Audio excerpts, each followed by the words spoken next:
Pemirsa, terima kasih Pian masih bersama kami. Berita selanjutnya mengabarkan, jam operasional pelayanan pembuatan maupun perpanjangan surat izin mengemudi di Samsat, Jalan Ahmad Yani Pal 21 Banjarbaru, Kalimantan Selatan, waya bulan suci Ramadan kadada mengalami perubahan. Terbukti antrian pun masih banyak nang kaya biasa, namun tetap menerapkan protokol kesehatan sesuai dengan anjuran pemerintah.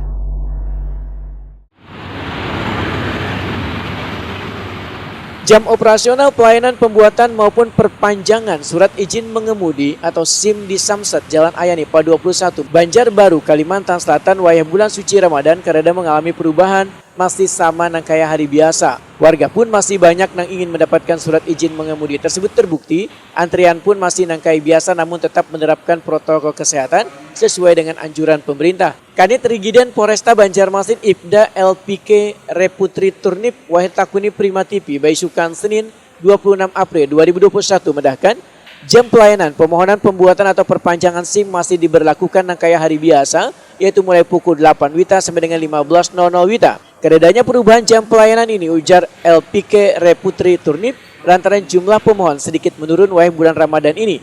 Biasanya jumlahnya mencapai 200 pemohon, namun sejak bulan Ramadan jumlahnya hanya berkisar 100 orang atau turun sekitar 50%. Turunnya jumlah pemohon pembuatan SIM ini sudah biasa terjadi wayah bulan suci Ramadan.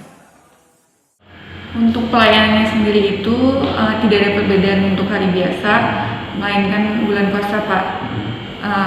Karena tetap mekanismenya sama, cuman untuk sementara waktu untuk bulan puasa ini juga pemohon SIM itu sendiri juga tidak terlalu banyak seperti hari biasa. Jadi rekan-rekan juga tidak terlalu kewalahan lah istilahnya, karena emang untuk pemohon SIM sendiri di bulan puasa itu tidak seperti biasa di bulan hari biasa.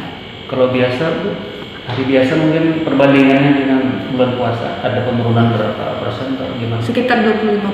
Oh. Kalau hari biasa rata-rata berapa Bu? Yang apanya? Untuk permohonan SIM. Untuk pemohon SIM kayak perpanjang itu ya bisa sampai 180 sampai 200 ke atas. Kalau sekarang tuh untuk nyampe 200 aja kayaknya belum, karena mungkin pemohonnya sih sendiri. Karena bulan puasa kan orang juga kayak agak susah bergerak. Iya.